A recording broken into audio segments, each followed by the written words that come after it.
only the second time we've reviewed Geely. This is Shanghai Surprise on Stinker Madness. What's that smell? I don't know about you, but I'm thirsty as fuck. Thirsty as fuck. Hey, look at these! Thrill me. If you come back in here, I'm gonna hit you with so many rights, you're gonna beg for a left. Thrill me. Beg for a left. Thrill me. Hey, look at these! No one! Hang on! It stinks. Hang on! Get to the chopper! Stinker Madness. Hello and welcome to Stinker Madness. It's a podcast about bad movies where we watch a bad movie and then we talk about it. And I just won a Grammy for that terrible song because it's as good as Madonna ever did. I think she did better. Okay, all right. She did a little better. That's the voice of Sam, Sandwich Man, Sando Sam, the Sandwich Man, and Dr. Jackie's here. Yep. Hello. I'm your host, Justin. If you're new to Stinker Madness, because we do have a lot of new fans, want to say thank you for listening to us. Follow us on Facebook and Twitter at /Stinker Madness. Email us at talk@stinkermadness.com. And don't hesitate to go to the website, stinkermadness.com. Pretty easy. We watched Shanghai Surprise starring Madonna, Sean Penn, produced by George Harrison. Handmade films. Yeah, from 1986. 1986's Shanghai Surprise. What do you got on dollar figures on this thing? Shanghai Surprise only cost $17 million. Okay. Shanghai Surprise only made $3 million. Oh my God. So here's how bad this production went. It's obviously the honeymoon for Madonna and Sean Penn. They're they're America's sweethearts. Like, well, one played a pot guy and the other flashed her boobies in front of millions. So I wouldn't define that. They're not exactly Grace Kelly and Fred Astaire. no, but they're a hot commodity. Okay, hot commodity. So- that's the label I would give them. Apparently the press, when they were trying to shoot in China, the press got so bad that they just jumped ship halfway through the production when they were ready to do interiors and went back to Pinewood and did all the interiors in Pinewood, which is probably the result of why the sync sound is so bad. Yeah. Because they just ran out of time to make this damn movie. Yeah, everything was off, which doesn't make any sense. I mean, it was shot really well. You know, it was shot competently. Other than a couple establishing shots where it's clearly not 1930s Shanghai. Yeah, sure. But the exposure on the camera is all right. And it They looks put the good. right film in. They did Good job. decent with costumes and that. Like, the art direction wasn't terrible. No. But you can tell that there was a troubled production, and some of that was just dodging the paparazzi. That was a constant problem. But it ended up doing so bad that even after test screenings, they were like, shit, let's open this creatively. So they opened it in Des Moines. Ooh, And then- Sister City, Des Moines, Iowa. They'll be like, hey, those yucks in Iowa won't know that this is bad. So when it gets its opening, it's not going to get any bad press on its first weekend. Mhm. The newspaper in Des Moines is like, this is shit. Oh, God. Now, Jackie, you picked this movie. It's your pick this week in the rotation. What made you choose Shanghai Surprise? Well, I based this one solely off the movie posters. Which is just a picture of Sean Penn and Madonna in a tongue exchange. Actually, there is other ones that they had where she's dressed like Indiana Jones. Okay, all right. And I was like, well, how can you say no to that? Yeah. A female Indiana Jones. Of course, I don't read the plot synopsis. I solely base these picks off of the reviews. And But here's what you would have read if you had read the plot synopsis. ? Sean Penn and Madonna. That's what you would have read, because if anybody can write a plot synopsis, we're going to struggle during this episode to break down what happens. So I don't think that there would have been any hints that you could have found by actually doing any research. So I can't blame you for that. The movie was billed as a Indiana Jones knockoff. Like they tried to run the trailer like it was Indiana Jones. And some of the critics, in fact, it's almost like they're reviewing the trailer because they're like, oh, this is just a lukewarm Indiana Jones. And you're watching it and you're like, if it's ripping off anything, it's doing a bad job ripping off the Maltese Falcon. Now, Jackie, I'm going to disagree with you. Well, sort of. Jackie, if you were to describe Indiana Jones in one word, what would that one word be? Action. Okay, fine. I was thinking adventure, but action and adventure kind of synonymous. Were either of those two words in this film? No. Not a bit. There was none adventure to be found.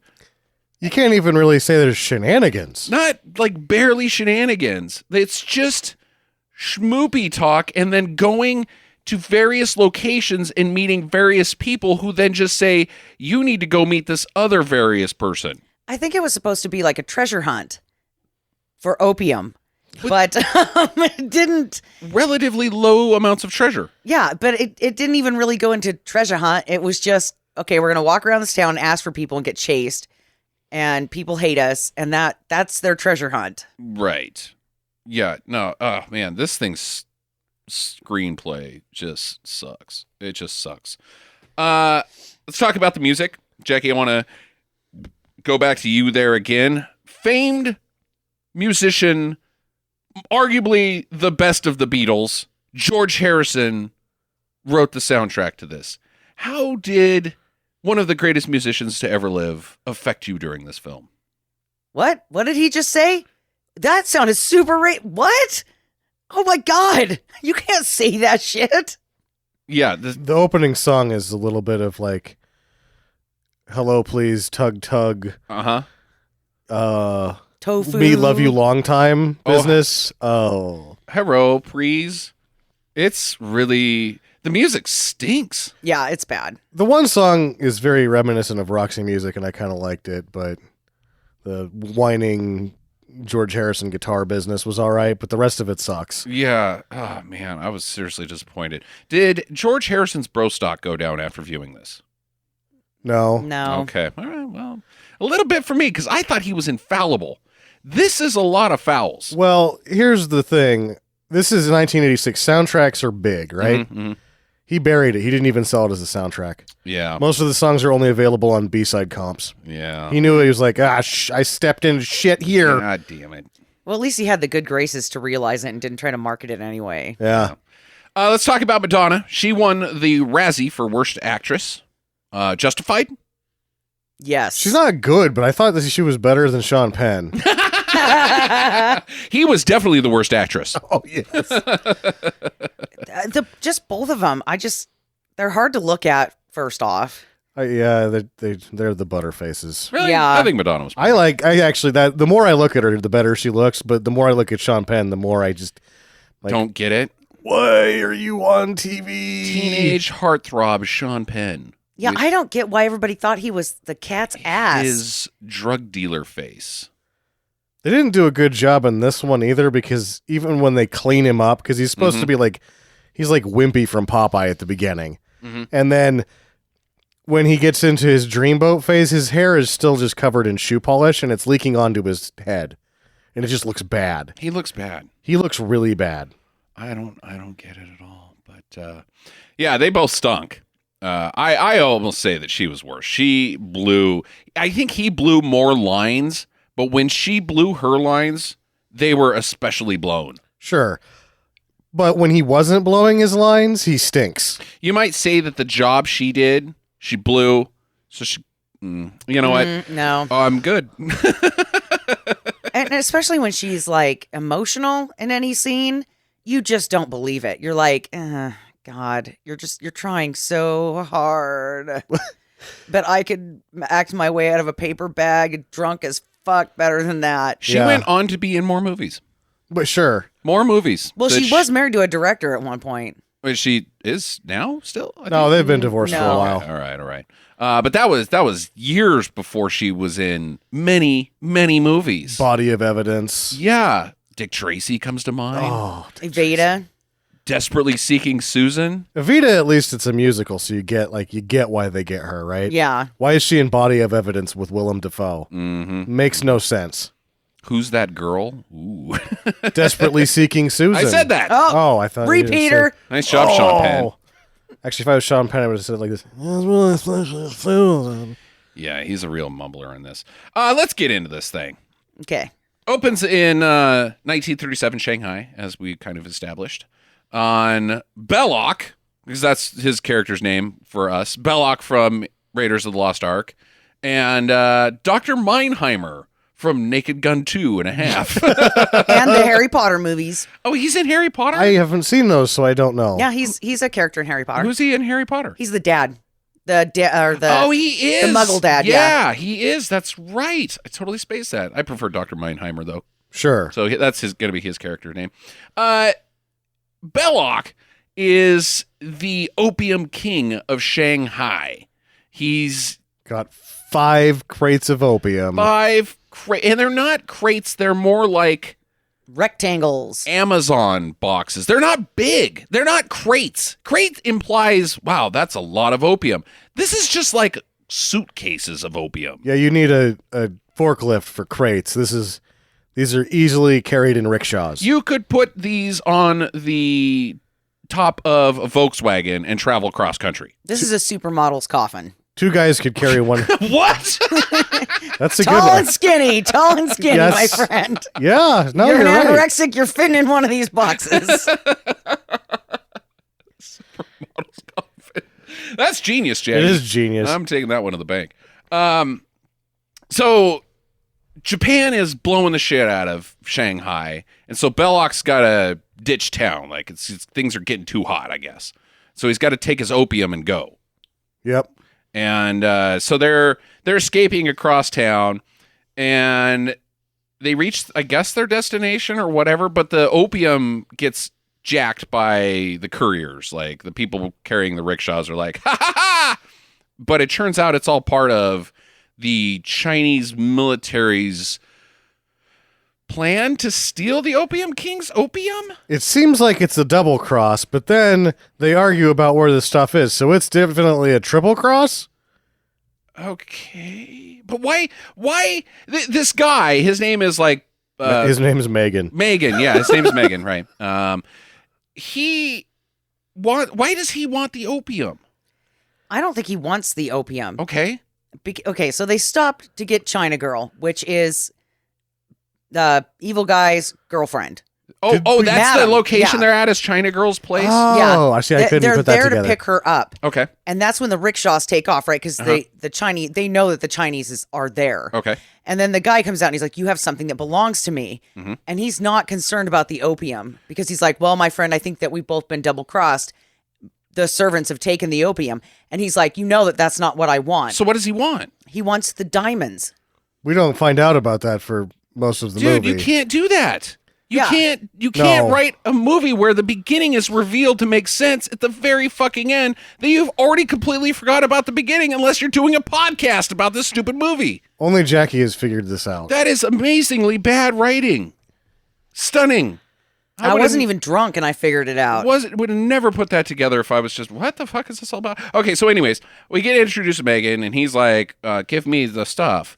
And Belloc's like, oh, it's just here in my utility belt, because he's got a utility belt. It's like Batman's fucking utility belt. It's like what you would do if you were traveling abroad and you were an older person and you were worried about being robbed. They have those where you put them underneath your shirt. Yeah, Yeah. It's a multi-pocketed fanny pack. Yeah. And you can still see it underneath there.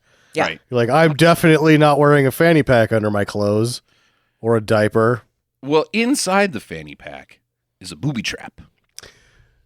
Times 1. ×1. Shanghai Surprise. Yeah, let's count the Shanghai Surprises here, because that's definitely one. I would say the whole plot of the movie that Jackie just revealed to me is a surprise, but That's Shanghai Surprise. yeah. So in the utility belt is a fucking bomb, and it blows off Megan's hands, and it's hilarious. Oh my God. They actually show the stumps, which was fantastic. And they were steaming and And they look like shit. Oh, yeah. it And looked like it had a fuse in it somewhere. the sleeves of his shirt are like blown and curled like a cartoon explosion or something like that. Right. But but his face is like real tragedy, and there's blood, but then it's stuck in between real tragedy and, oh, that guy's hands got blown off. Really? You can't tell if it's supposed to be funny or sad. It just comes across as funny. Yes. So they take off. They're like, ha! And they run past the military Yes. with guns and dive off of a fucking pier. They're Shanghai Surprise still. I would say this is still all one Shanghai Surprise. Yeah, I know, but the reason they're able to escape is because all of the troopers are like, we are so Shanghai Where'd surprised our boss's hands go? that we are. What happened to those guys that obviously cannot run fast? Right. And then Bernie in the corner is like, hey, if we find the parts, they could sew them back together, just like if you lose a finger. Yeah, he's holding his pinky out like, I found it. Like, look at my stump hands. Don't worry, I'll put this in some ice and we'll take you to the doctor. He's just kind of stuffs it in there. Anybody got any gum? Paperclip. So they dive off the pier, and the Chinese military runs up and shoots and hits Belloc in the back. So I guess he's dead. And he's wearing black. Very hard to see. The other guy is a fat guy wearing white. They don't get near to shooting him. No, but maybe he's just a journalist, so maybe they're not aiming at him. Yeah. I don't know. Either way, 1 year later, Madonna's cruising around town, still in Shanghai, and I guess she's a missionary. Is that correct? It's just supposed to be Helping a missionary. Hands Missionary. Yeah. Okay. Where they're taking care of wounded soldiers. Her and this other missionary guy are looking for a man because they've got a plan to find the opium. Now let's address this right now. Why do they want the opium? To treat the patients. By getting them stoned. For pain. They need morphine for the war. Yeah. We had morphine. Yeah, but they would just want the opium to give to patients, which doesn't make any fucking sense. So, even though there's more opium in China than you can shake a stick at, these 5 crates are the day saver.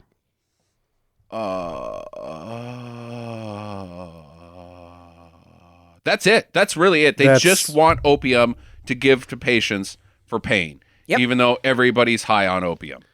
There's 2 opium dens in the movie that are going through that many crates of opium daily. Daily. Okay, fine, fair enough. So they got to find a guy who's going to take him to a guy who's going to take him to a guy that's going to find this opium. But so they spot Sean Penn, who's getting off the boat, and he's a bit of a ruffian, a scoundrel. One might try to call him. Ne'er-do-well, at least. Yeah. Yeah, it's 1938 and he's got a naked lady tattooed on his arm with no nipples because the guy didn't finish it. And they need to find a rickshaw boy, right?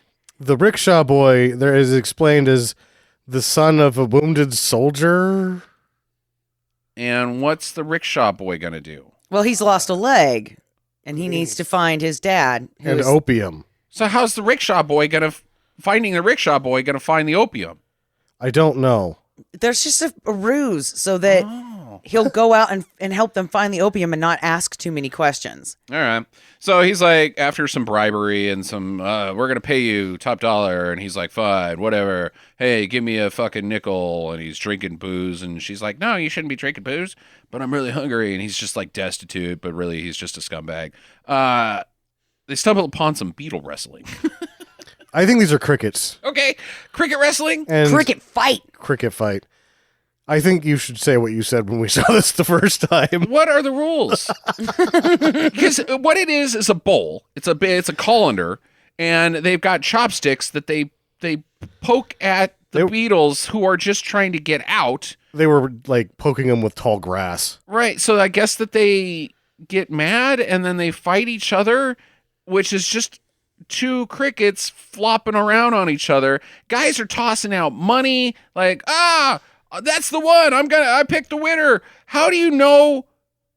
You know who the winner is, the cricket that's not dead. I'm to infer, but how does the guy whose job is to maintain this gambling ring say, yep, you won, you lost? Because they're crickets. You can't tell them apart. No, I couldn't tell the crickets apart at all. Maybe they paint one of the like a stripe on one or something. And I thought crickets were supposed to be lucky in their culture. So why would they make them fight in a... Well, the one that wins is lucky. And then that's the one that you put in the little basket and take around with you? Yeah. Would you do this? Cricket, I mean... Yes, if I was there, I would do it at least once because I would want to experience the culture of cricket fight. I think that's about as far as you could get Yeah. without going, this is really boring. The problem is that anything that involves heavy drinking, smoking, and gambling, I generally try one time. Yeah, I'm with Sam. I guess if you were wasted on the street, it'd be fun. Yeah. Yeah. Okay. So they asked these guys about this rickshaw kid, and they're like, no, that's bad. And so they chase him away, and then we get a rickshaw chase. This is so humiliating. Rickshaw chase. Men dragging a cart filled with people in a chase scene. Chasing. And rather than just running down the rickshaws, the chaser gets his own rickshaw. Right. And they're doing all of the tropes of chase scenes. There's fucking chickens flying all over the place. The fruit stand gets ran over. There's just two guys carrying a plate of glass that they crash through. And eventually the chaser gets dumped out onto a bin full of Chickens. horse manure. Chickens. And then he lands on the rickshaw driver. Right. Yeah. Wads Thank it God you were there to break my fall, rickshaw that's- driver. That's his job. I mean, Now that I have a chicken beak shoved up my ass. Half engine, half seatbelt, rickshaw driver. Bringing me to my first question, is it racist? no, I don't think that this scene is. I think it is. I think it kind And of is. I think I just was. Because do you know when they were like, Sean Penn's like, give me some money, we got to grease these wheels. Golly. And then he's throwing coins at the rickshaw driver, like, hurry it up. Like he's a horse being whipped with nickels. Okay, Yeah. so how's it racist? It's definitely not humanitarian friendly. No, but that No. doesn't make it racist. That I think that just because they're in a chase and they're rickshaws, it's racist. Yeah, I It think has you're to pulling be. a white person here and looking for racism where it doesn't exist. Offensive? Yes. Sure. But I don't know if it's racist because they're essentially, as you say, using people to be human puller machines, and it's stupid and completely unnecessary, but I don't think race comes into it. I think All right. that's just where the tools at your disposal in the location where you're at. Still offensive and really dumb. Quite dumb. Yeah. So this guy that's chasing him down actually isn't chasing him down. He wants to help them. Hey, I've got some information for you because you asked about that rickshaw thing. And so I'm going to take you to a guy who insures private parts. I think that's what this is. What is it, Jackie? You're apparently more. You've got your finger on the pulse of this story a little bit better. So based off the chart, okay, The so part chart. the parts chart, where it's like a guy and he's cut in half, and you can see like half under his skin and half, and the other half has his skin on. I would assume that they are offering healing, or, they say insurance, but it doesn't really make a whole lot of sense with that chart. So what I was thinking that it actually was you come in, you pay money, and we pray for your genitals. Or whatever, like you point at the picture and then we pray for whatever. I was believing the insurance thing more than anything you just said. Insurance of private parts makes more sense than prayer for private parts, Jackie. I don't know what this is. Is it comedy? Is this supposed to be funny? Or they're like, yeah, we're at this place where you go to a guy and he offers you to do something to your armpits and your ankles and your fiddly bits. Mm-hmm. It's comedy. This whole movie's supposed to be comedy. This is not funny. No. I don't get it. If it's comedy, I don't get it. I don't get it at all. We'll take care. I'll point to your armpits. Are you good with armpits? I'll do armpits, ankles, boobies, and your butthole. Yeah. And they bring in screen great Victor Wong for this part. What? Yeah, the Gremlins guy. Well, I get that, but what? And he's like, I'll also tell you where this person you're looking for is. Come on, he's outside. Mm-hmm. And he walks him over to this like boat. He's like, oh, he's down there. Okay. And then he pushes him into the hole. Yeah, well, bend over more. Shanghai Surprise. That is a Shanghai Surprise. Yep. That's 3. So they fall into a Fish boat. fish boat. It's just a boat filled with fish. And these are really smelly fish. The stinky kind. Yep. Good thing we got one of those. Okay. Why? Because this jackass is part of the plot. The guy that leads them there, Right. he's consistently part of the whatever scheme is being cooked up by all of the parties in this film. Why the fuck does he take him here? Why would you do that? I'm just going to get you pushed into the fish. I knew that was going to happen because he comes up at the bath because they have to take a bath. Right. There's nothing in between there and the bath is important. So they're taking baths and he shows up with tomatoes and he's like, use these and you won't smell so bad. You're lucky I didn't take you to the other guys because they would have killed you. Why did you take me to the fish guy? Why did you do that? And what is that what he does? He just goes, give me $40. I'll talk about your bits and toss you in some fish. I'm going to ensure and then prey on your armpits that you can get them clean after being dumped into fish. I guess. I mean, it's a racket. It's good work if you can get it. Yeah, but man. Well, I don't know. It kind of almost made me feel like the tall guy that was trying to help or whatever was trying to prove that he had connections to the fish guy. Being fish dumped guy? in fish. Yeah, it was not a good or necessary move. Look at me go. I'm really somebody. I can have you become stinky. Yep. Well, it was like, and you knew that it was supposed to be funny, but you knew that they were going to get pushed in. Right. And Madonna just, oh, God damn it. Neither one of them could sell it. It was like, the look was definitely, oh my God, this is fucking disgusting. But at no point, I don't know, just fuck you. This is just not a necessary scene. So we sort of get the plot finally delivered to us. She tells him that she wants to find this opium. And so they got to go through this crazy track of people to get to it. So they go to a fancy dinner, and they meet Dr. Meinheimer there. Almost said Oppenheimer. Nope, Meinheimer. And he tells them about China Doll, who is what? She's a concubine. Which is a prostitute? It's the sworn pleasure person of a royalty type. So her job is to give blueies to the king, as it were. Pretty much. Okay. So he needs to go and meet her to get info about what to do next. I guess. All right. It's been revealed, though, that what they're after is several small crates of opium that has most likely gone bad. Right. Okay. But they're all in still. Mm-hmm. All right, so they take him to a pier. Sean Penn, he has to go to this pier, and he gets on a boat, and they take him to the ship, and it seems to me that everybody's on board and understands that what's going to happen on that boat is Sean Penn's going to bang China Doll. Yeah, and they've chosen him because he looked like somebody that she used to know or some bullshit. He's supposed to look like the guy from the beginning. Like Belloc? Yeah. Not really. Not even close. But that's what they're implying. But then, Who just a year ago was there. Just a year ago. So it's not like when he was younger, he looked like Belloc. Belloc was there a year ago. Is a year ago young? plus later in the boat, Belloc says, I chose you because you looked like so-and-so. Yeah, I don't think it's Belloc. It's just some guy. Just some guy, I think. She's really into dudes that can't close their mouth. So he gives her a doll. He's like, here, I brought you this doll. And she's like, okay, here, go sit in this bathtub for a while, and I'm going to give you these Viagras. That are definitely Christmas M&Ms. Mm-hmm, mm-hmm. He has 3 of them, so he's extra randy.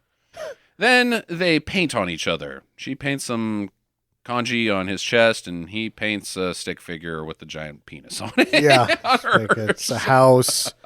It's where my boner lives, in your chest. House. Then she whips him with her hair. She calls it the horsey. Yeah, it's sexy The is whip. what it is. Yeah, the whip. Where Where are we going to get a whip at this hour? We're going to use the horse's tail. I'm like, so that would imply that your mouth is a butthole. Mm-hmm. Well, you didn't see what she had for dinner. Zowie. And Madonna is just sitting out there waiting around, and this is taking too long, so she eventually bails. That's your sex scene right here. And I don't know what happens. And Madonna's obviously super jealous because Right. of this dreamboat. I'm going to say it right now. She's way the fuck out of his league. Yes. Like- right. And she's also a Christian missionary, and she's delivering him to have sex with now what has become a prostitute or just a horny lady. I don't even know. I guess he gave her a doll, and that means here's your doll for your bang session. Yeah. That's your going rate as a fucking China doll. I don't get it at all. And he's supposed to be there so that she reveals the secrets the secrets of the opium. Someone should have been in the movie talking like, God made the secrets. But the next day, he comes back to meet Madonna, and she's like, what'd you find out? He's like, nothing. I totally forgot. I just got my fucking eyeballs banged out. I didn't get anything. Then what the fuck were you doing there? She's not even really that mad because he just bails and he gets arrested. And he's taken to jail, Yep. where the chief of police is the guy from the beginning of the movie, Megan, who for the rest of the film we will be calling Toilet Hands. Because his hands are made of fine toilet grade porcelain. Now, here's the thing about Toilet Hands, is when he got his hands blown off, his evil henchman, he goes and sees some Nazi doctor. Like, that's what this is, who's like, we can rebuild you. Yeah. And he's like, but we need a model for what your hands should look like. And he's like, well, the only thing I really want to use my hands for is holding cigarettes. Or 'Cause binoculars. They're specially built to hold cigarettes. And binoculars. Yeah, well, you kind of just rest the binoculars on top, but they were formed and fitted because this man likes smoking that much. No, I think he went to the Nazi scientist. Like, yes, we can make you new hands. And he sees the price tag. He's like, oh, shit. And then he goes to the toilet store and comes out with these things. This one's the cigarette model. Oh, my God. So he puts Sean Penn inside of a bamboo Iron Maiden, which I don't understand how it works. Yeah. You have You to hit- stand on... So, do you think that there's a Chinese band called Bamboo Maiden? I think there should be. Hello, please. That was racist. That was racist. Oh my god. If the movie wasn't that racist, so I have to be, I guess. Every time they travel across the country, their tour bus crashes because can't drive good. We crashed again. What? The police are like, yep, seen it all the time. Tour bus was going 6 at a telephone pole. Everybody's fine. So I guess Toilet Hands gets him to tell him about Madonna and what their scheme is and what's going on there. He wakes up in bed the next day, and he's out. He's like, I've had it. I've had enough of this shit. I got poked in the throat with some pointy spikes and had to stand on my tiptoes. And met a man with toilet hands. This is enough. That sounds like a country song. And she's like, no, I need you to stay. And the only way I'm going to get you to stay is to offer up my body. Mm-hmm. Which she does. I'm going to ask a question here that isn't part of my list, my ensemble of questions for later. Is this worse than the sex scene in No Holds Barred? Or not the sex scene, but the hotel scene. The non-sex scene in No Holds Barred where they make the curtain in between the two beds and he Yeah. falls down in his underwear and it's like, Um, we're 6-year-old people. We don't get the sex. no, I didn't get that at all. It was really bad, though. It gets worse though, and there is something that I wanted. Jackie, do you think this was anything like No Holds Barred? No, I think it's kind of rapey though. It, Like she's forcing herself we'll on him. we'll get there because the next day she wakes up and she's fucking she's feeling really guilty. She's gotten drunk and she feels guilty that she's put him on this roller coaster of life and it's her fault and it's all for opium and she's using people and blah blah blah blah blah. She falls out the window into some duck shit, which is kind of fun. I liked that part. And then she tells him, "I don't want you to go back to China Doll again. I don't want you seeing that woman anymore because I love you. I love you, mouth breather man. Well, they're both mouth breathers, so She's a much more attractive mouth breather. Now, it turns out he says, I don't have to go back and see China Doll again and have sex with her because the last time while we were having sex, before I had sex with you just now, she told me everything we needed to know. Which means to me that he went and saw a prostitute on her watch. She got jealous and left, comes back, tells her he had sex with a prostitute just to get something, not because he wanted to bang somebody. But then he already had the information when he tells her, I don't have the information, goes along with it when she offers up her body and then tells her, hey, you know what? We didn't need to do any of this. I just raped you. It's a clinic on bad reverse psychology because they're both playing all the angles here. But she loves him. She doesn't even she's not upset about this at all. Yeah. I think that this is the worst human action that we have ever seen in any film, including Tomboy and Teen Witch. But not the thing that was really happening on the set of 88 Minutes where Al Pacino... Oh, right. That's Al Pacino. I'm talking about this character. The character, okay. This is the worst thing a character's ever done in a movie. He bribe rapes her. Sure. That sucks. Yep. And she loves it for him. Loves it for him. Yep. Loves him for it. Why not? That's a big slap in the face to womankind right there. If I may be the champion of all the female species again. But dude, that's a bad one. It's a bad... well, I don't know. Maybe you should not climb on top of somebody when they're telling you no. Because he tells her no several times. Yeah. She also rapes him, kind of. It's a Dutch door. Oh, dude. Yeah, rape it's is what it is. They're both trying to use each other to a means to an end, and it doesn't work out for either one of them. And we, the film-going audience, are supposed to fall in love with these characters. That's zany romance. That's just how it is out there, man. Sometimes relationships get weird. Fuck you! I bet it's just like that in real life with those two. Yeah, fuck. You went to a Chinese whore. Now screw me. Mm-hmm. Ugh, awful. Well, either way, now they have to hunt down Jugo. It's Jogo. Yeah. Who I don't know how they... Oh, I guess the information that China Doll told him was, go see this Jogo guy, who I don't have a clue what his role in this whole charade is. He's a mobster. Yeah, but he sells Shanghai Surprises instead of... Right. Opium. Or anything that has to do with the plot of the film. Which, here's another betrayal of its own screenplay. In the next scene, Jogo says, opium isn't worth shit. Oops. But it's the treasure. Not worth shit. These bombs, though. Mm-hmm. Baseball gloves? Why not? Opium? Crap. And Jogo is like, I'll tell you who to see next on your endless list of people to see next if you teach me how to throw a knuckleball. Which sucks. The knuckleball reveal is... Oh, it's awful. Terrible. Sean Penn throws a composited baseball through air.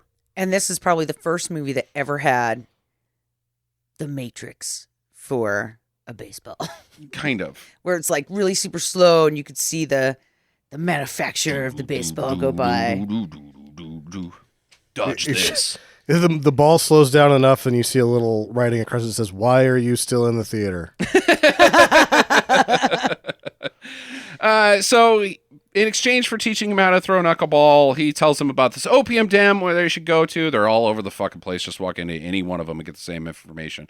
They're violently mugged inside. Yes. I think she's about to have another bad time, but she probably like it because, this is an 80s movie and all women like to be raped in the 80s, so it's fine. These guys are really surprisingly violent for being... Yeah, on opium. They would just be sort of grabbing at feet and then giving up immediately. Yeah. Yeah, dude, you're smoking opium. You don't give a fuck about anybody around you. Yeah, they take both of these guys down in a fervor, you might say. Get those guys. They're acting like they've got the last loaf of bread in town. Or that they're going to eat these people. Yeah. It's a little scary. Because they're even ripping his clothes off. Right.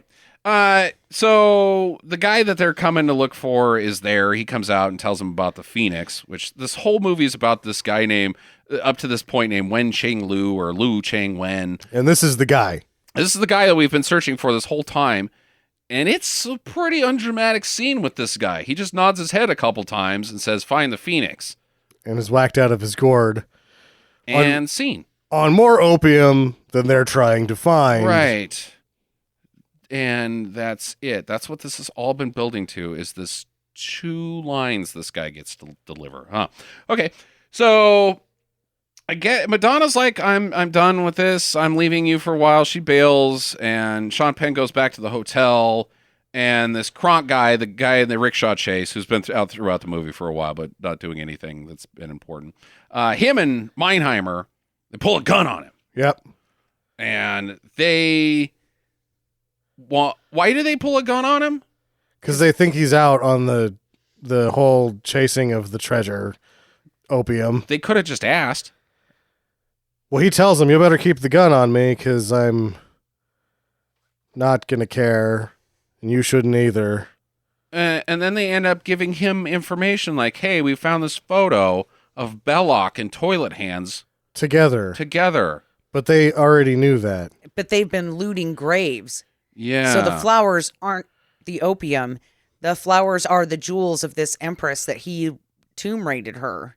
Wait that a second. China doll thinks is neat. There's real treasure? Yeah, there's gems. Ooh, all right, now we're talking something Okay, interesting. well, maybe there is a reason to chase this, because apparently the opium isn't worth shit per the last scene. Or you could just go get it from the drug den right down the street. Why not?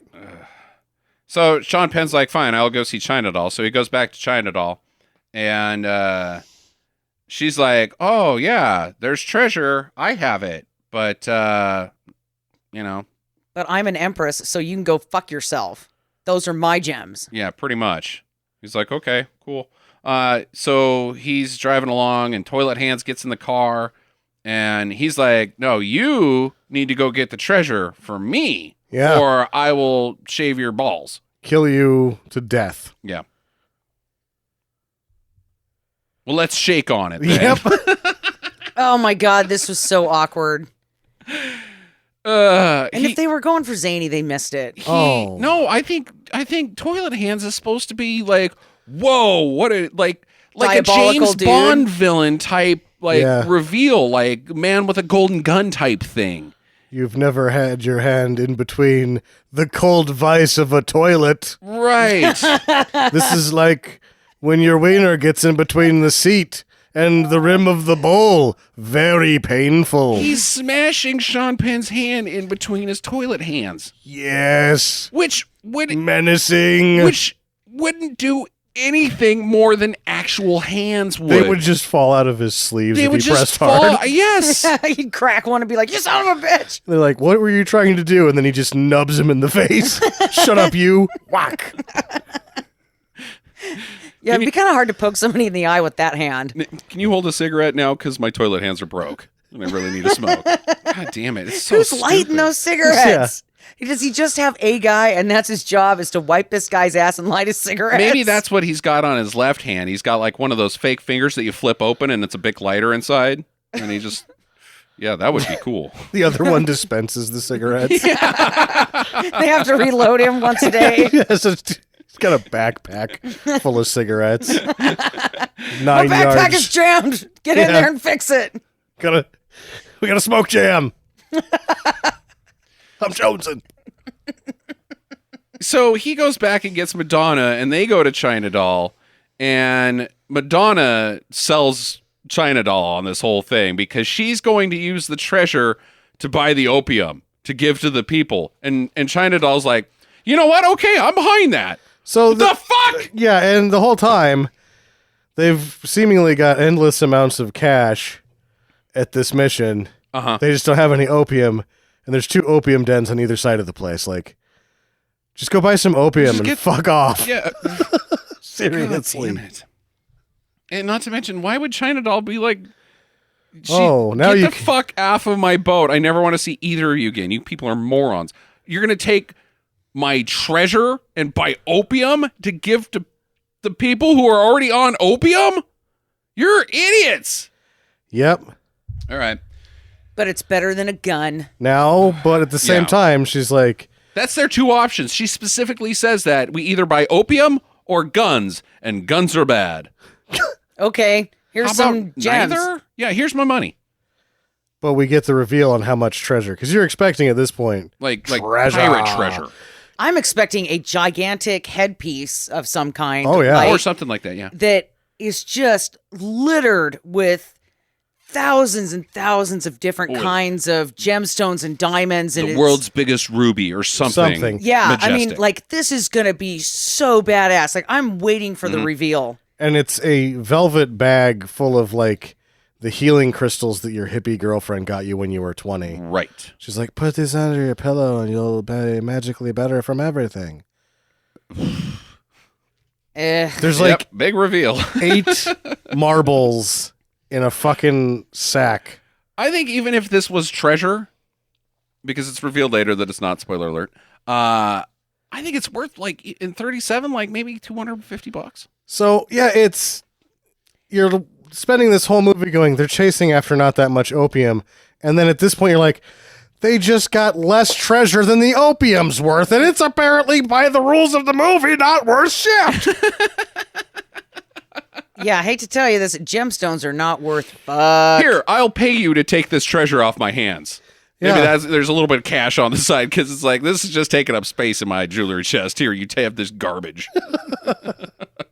So they're like, hooray! And they're getting off the boat, and Toilet Hands and the cops are coming in. They're going to chase them a little bit, and Jogo shows up and get in the car. And they drive around for a skosh, but it doesn't work out. And they run back towards the pier to get back on China Doll's ship, I guess. But inside the boat that they need to take is Toilet Hands. Shanghai Surprise. He's warped. He's teleported from where he was just 2 shots before. He walked down very carefully because he can't use the handrail. Right. So they're trapped, and Toilet Hands is like, oh, he's got the treasure in his utility belt. He also has a utility belt? You know what? I've seen one of these before. Oh, boy. And then he's like, this was like the stupidest fucking line in the movie. He's like, because of my handicap, I cannot look. And I'm like, yo, no shit, right? You open it. Yeah. Of course you can't look. You don't have any fucking hands. Because the last one of these blew them off. Yeah. Like, okay. And he gets through a bunch of stuff, pulls a bunch of garbage out. There's nothing in it. He's like, the last pocket, I'm telling you, all it is mothballs. So he opens it up. Sure enough, he dumps it on the ground. It's mothballs. We have to stop right here because you and I had an experience with the mothballs not 1 year ago. I never had really opened a box of mothballs before. Those things are not a light smell. No, they're stinkier than the fish that they were in. Like eyes watering. Yeah. Like pungent. It's poison. I would equivalate it to about 158 onions being cut simultaneously in front of your eyeballs. If he's walking around with mothballs, he does not have any friends. Everybody knows that in his pocket is mothballs. Yeah. And if you open it up and dump out what he says are mothballs, and you're not like, we got to get off this pier because it fucking stinks too bad, then you know they are not mothballs. Not mothballs. Well, not to mention that mothballs don't make the sound of marbles hitting Correct. the wood. Yeah, clink, clink, clink. He gives some speech. He's like, oh, took long enough. Time to bail. Sure enough, the mothballs are fucking time bombs. Shanghai Surprise. Shanghai Surprise. Times 2. Times 2. Because He works- Jogo and his professor friend were already on the ground when he opens that last pouch, right? They're waiting for it. So, surprise, there's no Shanghai Surprise here. There's actually 3 Shanghai Surprises in this scene because you have Toilet Hands on the boat and the explosion, which is the Shanghai Surprise. But the audience is Shanghai Surprised because earlier we are posed with a scene that is to tell us that we're going to have a car chase and motorcycles, but they only drive around in a small circle and go back to the pier, which is a Shanghai Surprise. It's surprising. Surprisingly stupid. So they're bombs. They fucking explode and they blow off Toilet Hands, porcelain Toilet Hands off. And I guess also kill him? I guess he's dead. 2 Shanghai Surprises is too many for It him. didn't seem that big of an explosion, just to be honest. The last one only took his hands. Was he holding this one too tightly? Yeah. No, it's at his feet. I don't get it. I don't get it either. It sucks. Well, they're all safe, but Jogo steals the gem, Shanghai Surprise, and Madonna chases him down and beats him in the beanbag. Yep.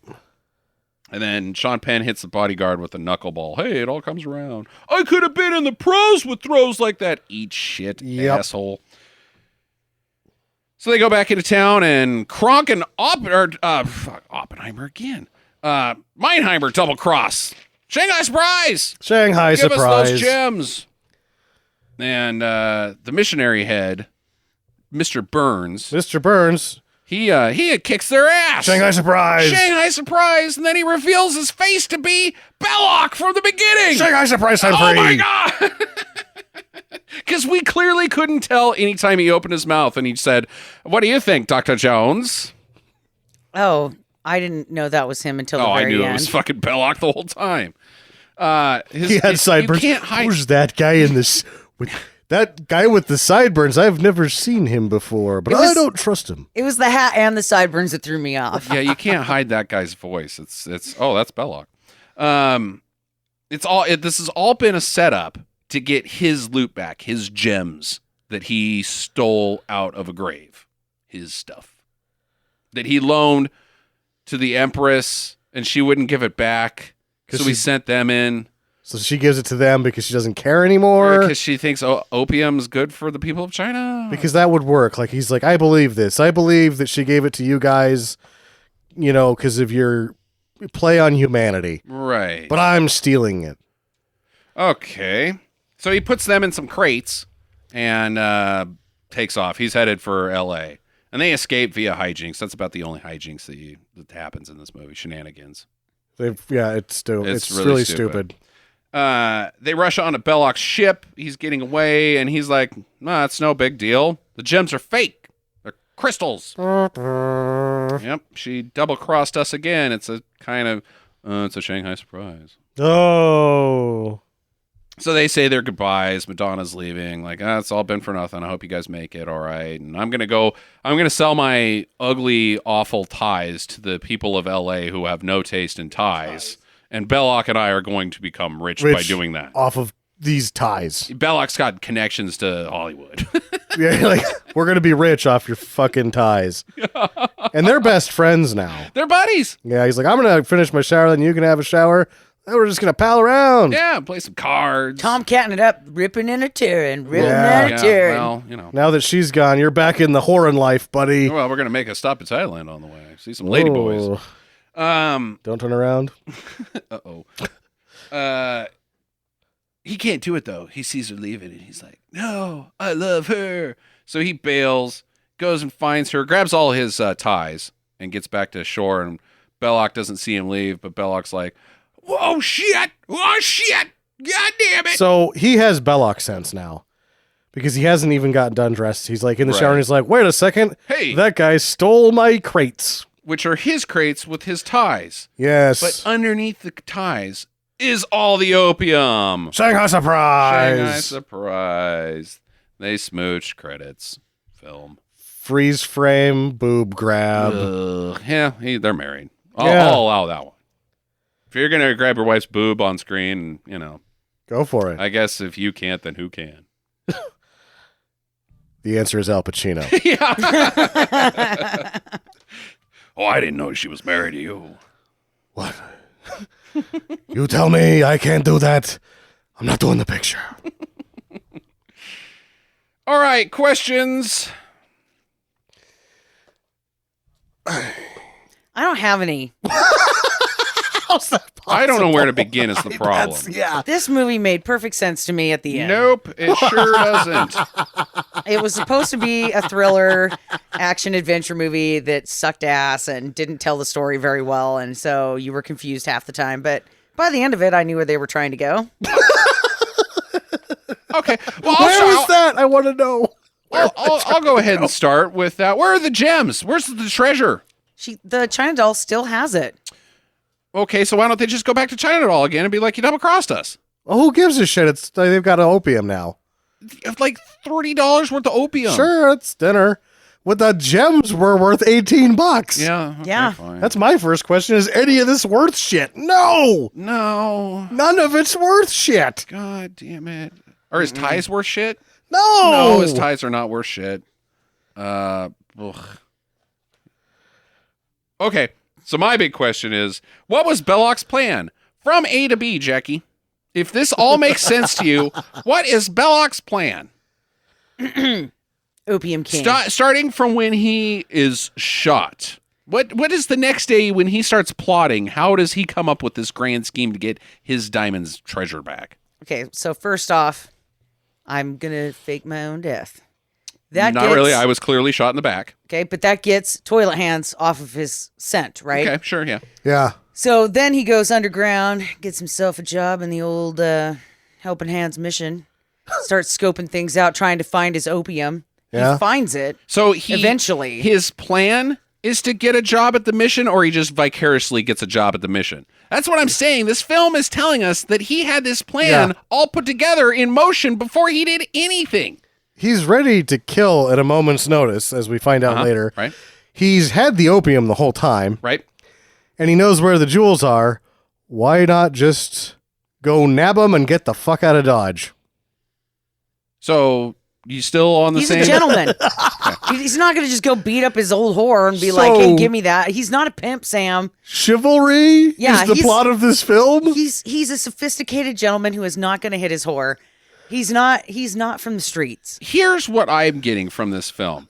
He doesn't fake his own death. He gets shot in the back, but he takes advantage of that. Fine. Sure. But then he plans, as Jackie said, to become the head of a missionary, faking who he is, find a hot dame that will then seduce a guy who looks exactly like someone the China doll used to know, who she will then be like, I will bone you and give you information on where the gems are. Even though we all know where they are. Right. It's also I can have, because she won't give them back to me, so I have to enlist this guy to then argue that she's going to use the money for opium, which I currently possess, and then I'm going to get it's the most elaborate, insane plan that anybody could possibly come up with. Not to mention unlimited variables like A, he doesn't have a hot lady, and B, he doesn't have a guy that looks just like this guy that China Doll used to even fucking know. Just sell the opium, buy some guns, go to the ship, shoot the shit out of everybody, and take the shit. Well, from the looks of it, it's just her and this one handmaiden. Then you barely need a gun. You can probably do it with the knife gun. Well, she's got the boatman. Oh, yeah. The guy who's the ferryman. Yeah. Who also can make boats travel backwards with the power of his mind. Yeah. Yeah, that was pretty awesome. Reversed the footage. It was great. It's almost like if you were building an airplane and you're like, all right, Steve, let's build an airplane. Okay, where do we start? We're going to build a boat. Okay, what? I'm sorry. Mm-hmm. All right, then they build the boat and they're like, okay, so we're going to take this boat to a place that we can build airplanes? No, we're going to go to an island and build a castle out of rocks. Mm-hmm. Are we going to build airplanes in there? No, we're just going to live there for a while, and then we're going to take the boat to another island and build a car. When are we going to build a plane? It's elaborate. Don't worry about that yet. We could just go buy a plane. We'll get maybe there. I don't know that. But first we got to do all this. We got to spend all this other effort on doing all these other things to maybe buy a plane. Oh, it sucks. Sammy? They're in love. Mm-hmm. Clearly. What happens next? He can't sell ties. Cannot sell ties. She's now out of the mission. Why? Because she's a banging. Yeah, she's not really the purest of nun ladies. Well, they're not going to stop screwing at this point. Nope. Yeah. Once you jump over that fence, realize the yard's better on the other side you're staying. Yeah. She could still be a missionary, just not a Christian missionary. And they got $38 worth of opium. Yes. They're going to be high as fuck in some shitty little apartment for the next 6 months. 6 months? I give it 2 days. All right. Is this savable with different stars? is what savable? This. That's what I'm saying, is that Yep. it's what? Yep. You can't save something that's not there. Yep. Can you hold thin air with your hands, I suppose, but at the same time, no. If you put Michael Douglas and Kathleen Turner in this instead, would it have worked? No. No. Nope. It's not their fault. No. This thing's a turd. It is. He sucks so bad, though. He does suck. Yeah, bad. She's their acting does not also help this shitty. movie. All right, so final recommendations on Shanghai Surprise. No. That's a bummer. It is a bummer, but no. Unfortunately, the second time, the first 15 or 20 minutes, I was like, oh, maybe I gave this thing a bad look the first time, but I quickly remembered after, you're at 40 minutes into it, and the movie's only 90 minutes long, Right. and it seems 4 hours long. Yeah. No, nothing happens in this movie. It is just them going over here, talking to this person, who then tells them to go talk to this person, who then tells them to go talk to this person. That is not a film. But yeah, I will grant you, when Biscuit Hands Man, that's a strong bad reference. Toilet Hands gets his hands blown off. I was like, uh-oh, this is looking awesome. And then it just had nothing from there. Yeah, I think that the rickshaw crash, Toilet Hands to the rickshaw crash, you think things are going to happen, but they don't. No, it's too bad. So I'm also going to give it a do not. Next up on streaming do's and don'ts, we got 3 of them, actually 4 of them this week, but I'm only going to talk about one briefly. Starting with Mystery Science Theater, episode 5, The Beast of Hollow Mountain. When does it show up? When does the beast show up? Or the Hollow Mountain? We want to talk about a movie where nothing happens. Sure. Let's stack up Shanghai Surprise next to the Beast of Hollow Mountain. Which has less things happening in it? There's at least a beast in Hollow Mountain that shows up. With It shows up. 5% of the film left, maybe? It shows up. The plot never shows up in Shanghai Surprise. What's the plot of Beast of Hollow Mountain? It's not to defeat a beast. They're just wandering around and then suddenly find a beast with 5 minutes left of the film. The problem is the Beast of Hollow Mountain is a classic Western about an outsider who's making a good ranch and doing good business, but the townsfolk don't like him because he's new. And you're like, oh, and now he's fallen in love with a betrothed woman. And you're like, this is just a Western. There's not going to be a fucking monster. Nope, there's a fucking monster. There's a fucking Allosaurus in this. And it doesn't, and it only helps to clear things up because it kills one of the guys that's in love with the lady. Like, I guess he stays in town now because of the monster? Oh my God. This is a really bad movie. It's probably undoable without Mystery Science Theater. I would say it's undoable without Mystery Science Theater. I would say it was undoable with Mystery Science 3000. I hated this one. It was not a good movie. No. Very hard to enjoy in any way. Nothing at all happens. But the final climactic battle scene between Cowboy versus Allosaurus is pretty freaking retarded. It sucks bad. It's too bad there wasn't more moments like this, because if it had like 3 or 4, it's a do, because it's so stupid. It's the dumbest way to defeat an Allosaurus that I could possibly imagine. By swinging back and forth on a rope in front of its face. Yeah, and then it just falls into some water and dies. Yep. And they're like, it's quicksand. No, that's definitely That's just a pond. a marsh, and it's a wetland.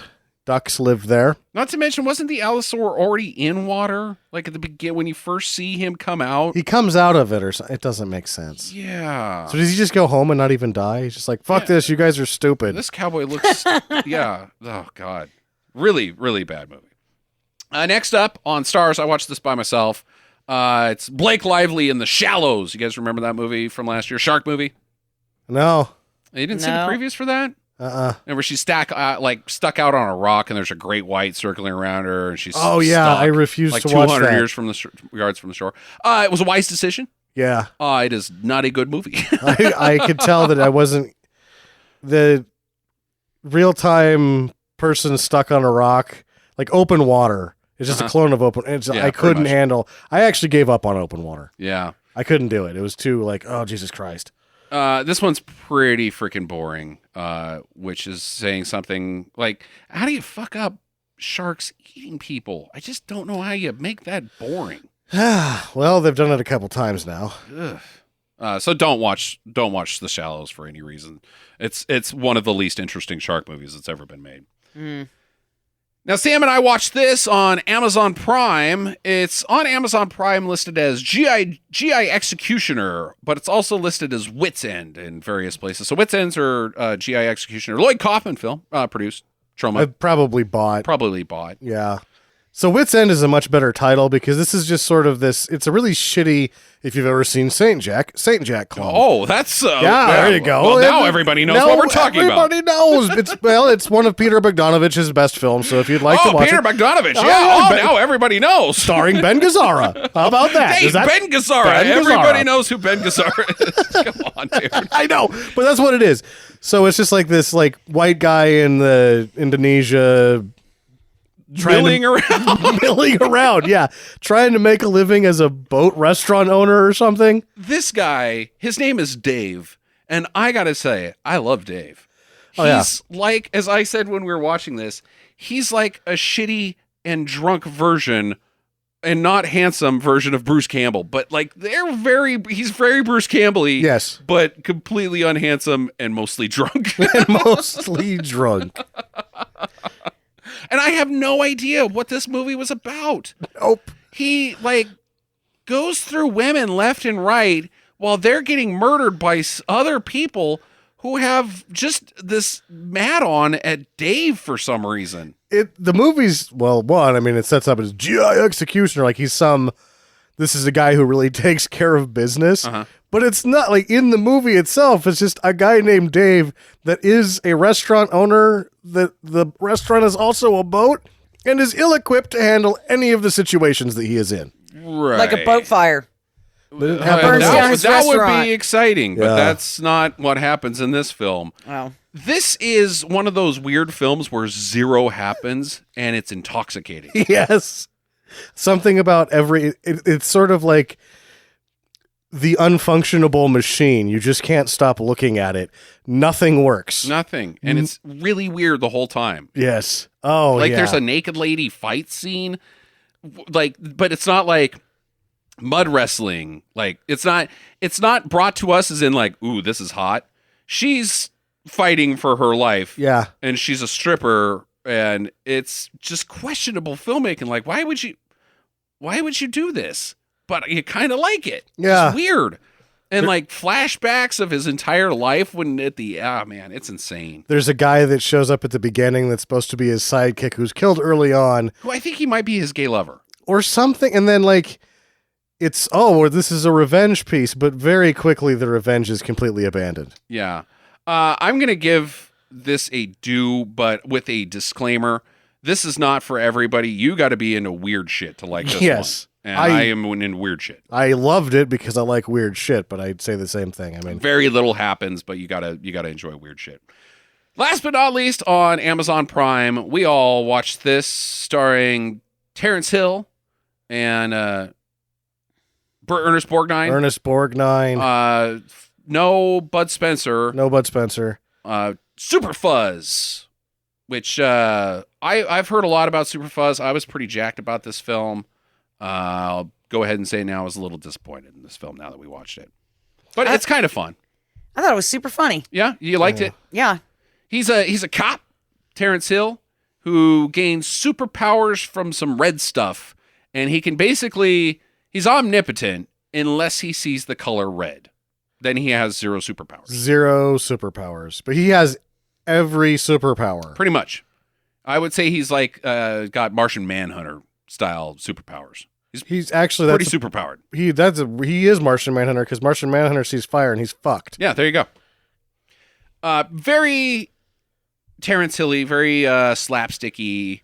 Sergio Corbucci directs it, so right. It's the same sort of.